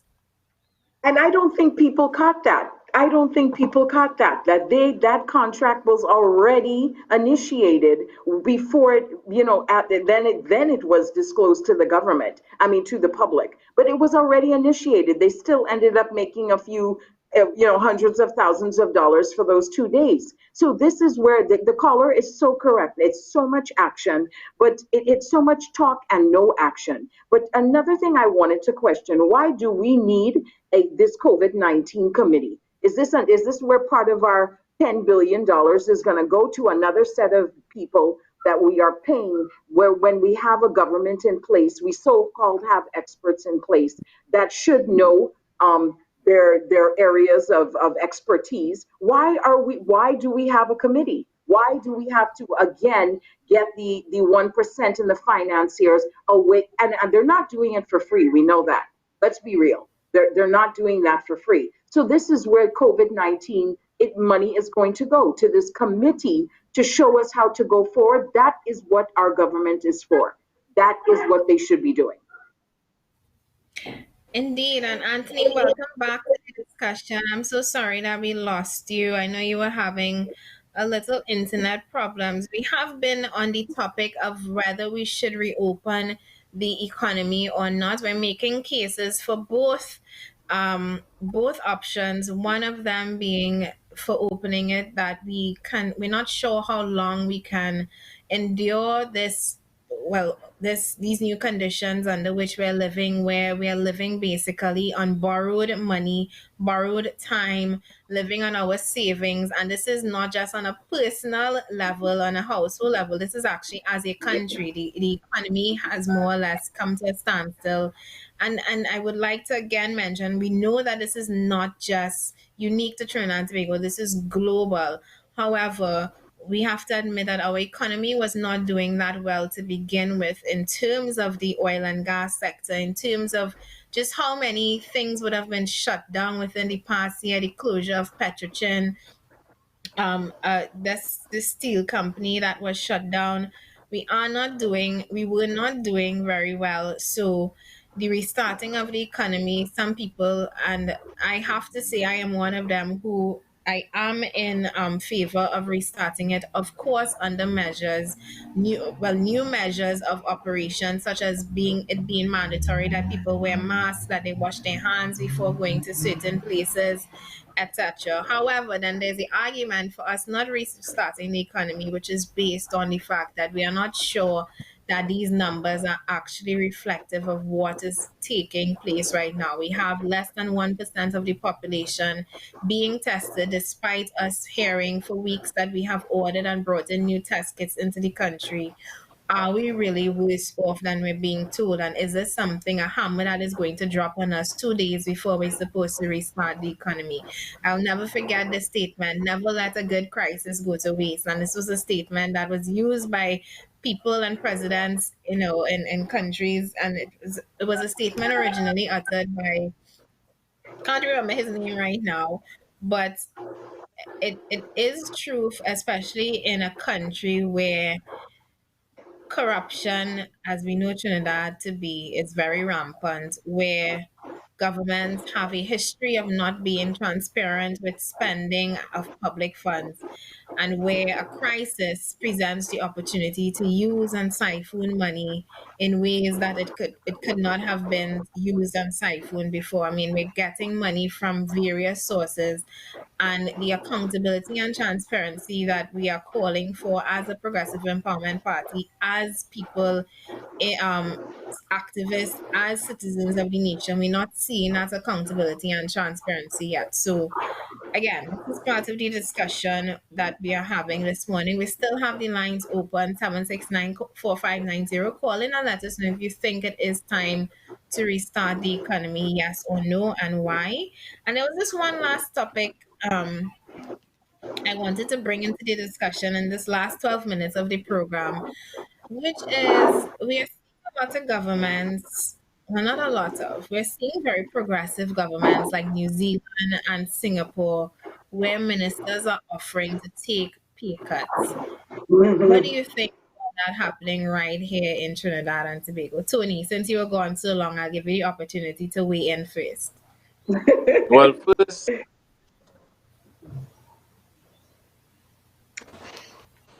are you there? Yes, we're Can you here. hear me? Right. Mm-hmm. First, to begin with, is this. Where the economy is concerned, I do we should restart the economy measures in place, where social distance, being aware of the environment that we're in. Are you guys there? We're here, but you breaking up a little bit. Yeah, that's the service, the wonderful service we have here in Trinidad and Tobago. Right. So anyway, my point is that I believe that we should be restarting the economy, restarting things where relaxing some of the restrictions as far as people having to stay open the business place. Again, putting proper protocols in place, indicating as to exactly to be able to operate under these conditions in itself. Because the government don't know exactly doing. They don't know how they're spending. The country is not in a proper financial place to basically help And at the end of the day, the people still would be the ones that would be dealing with the headaches that would be upon us at that point in time due to the event of the state. Now, the second question that you had asked was what, Felicia?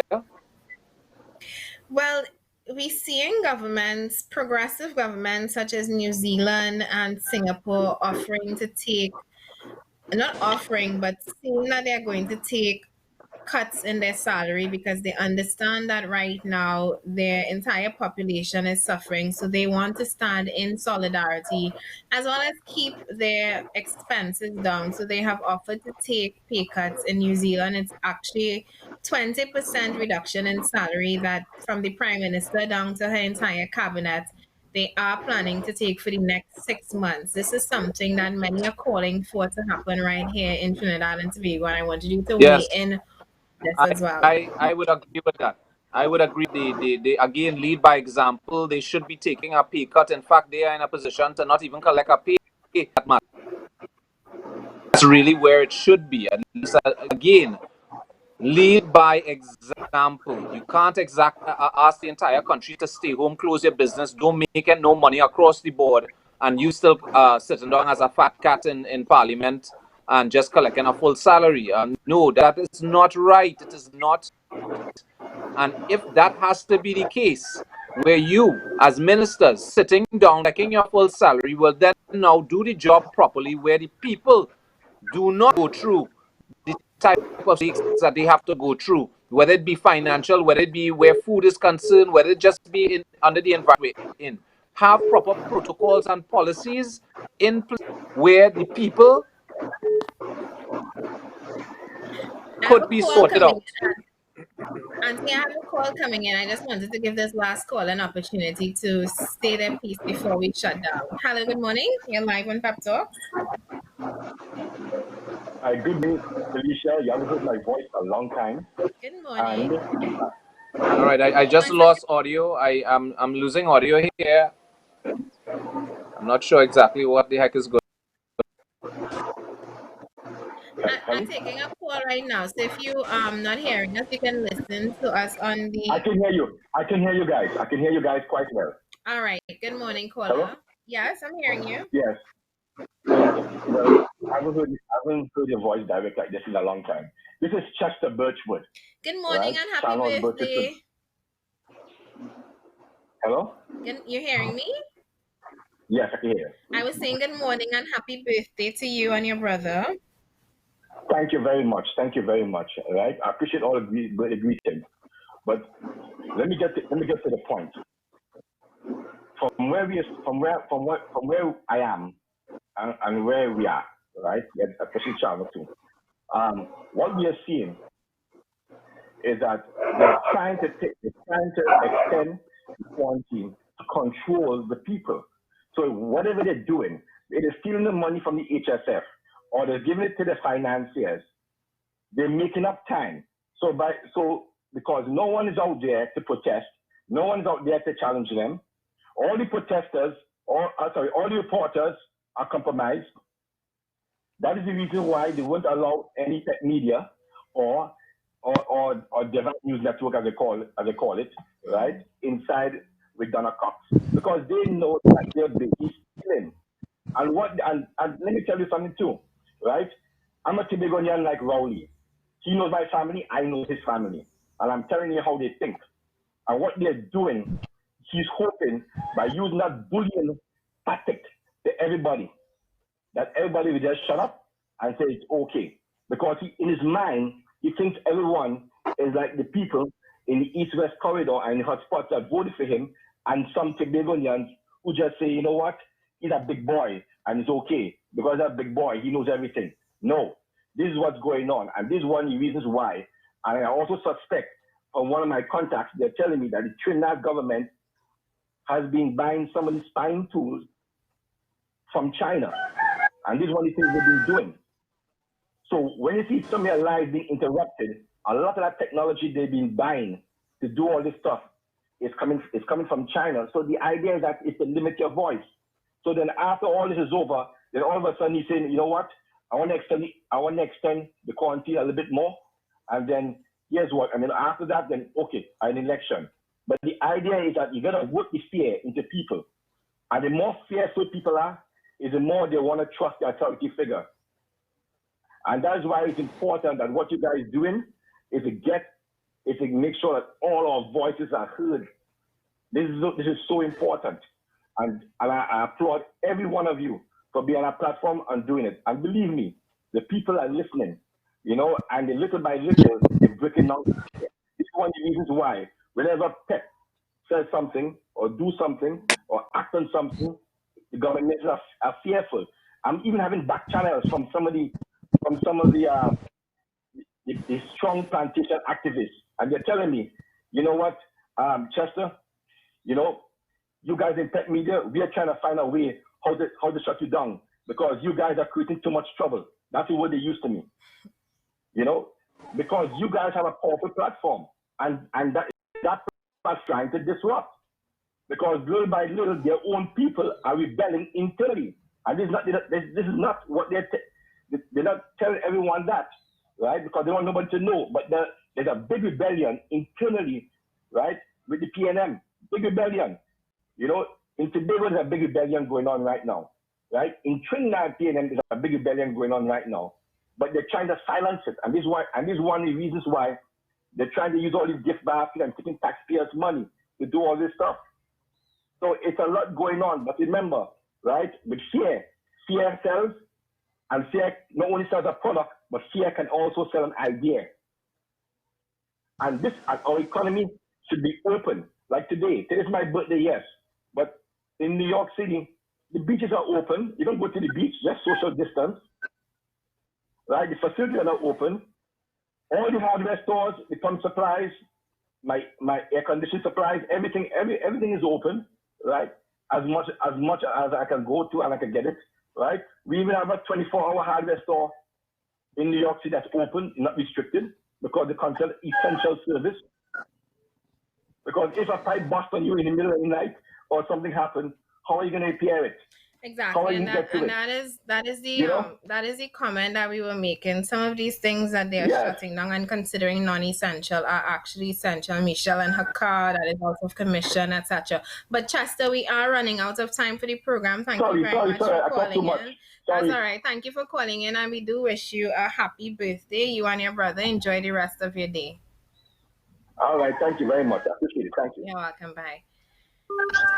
Yeah, Chester made some claims there in terms of the government spying and all of that.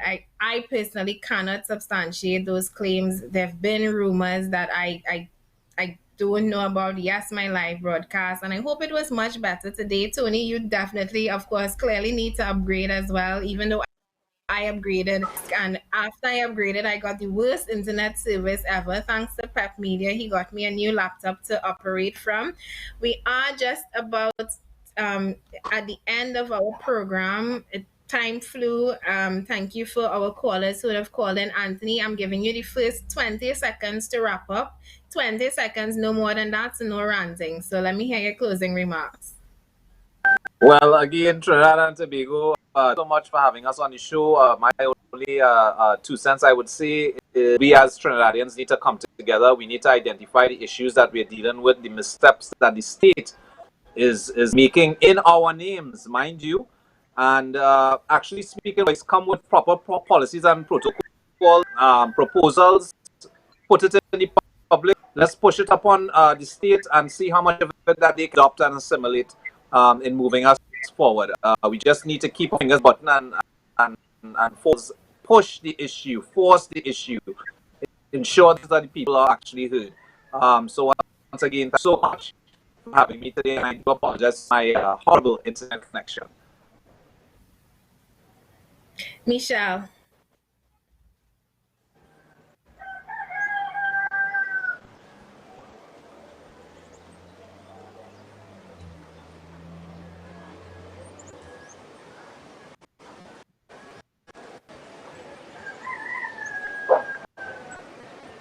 Michelle, I thought it was on my side, but your mic seems to be off, is it?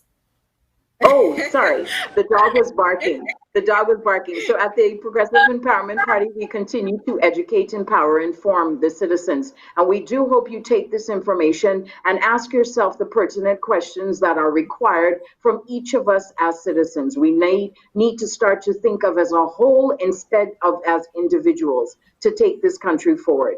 Thank you and have a good day. Michelle, Anthony, thank you as always for joining me on a very engaging show, Pep Talks in the Morning. It's every Monday to Friday from 8 a.m. to 10 a.m.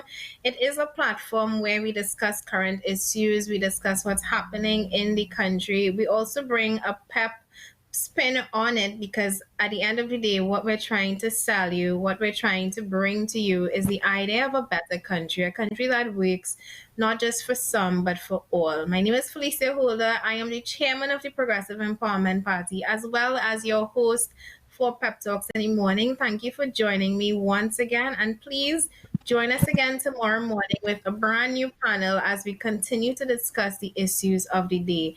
As we're in this period of social distancing, isolation, and quarantine, let us always remember to stay together by staying apart. Bye.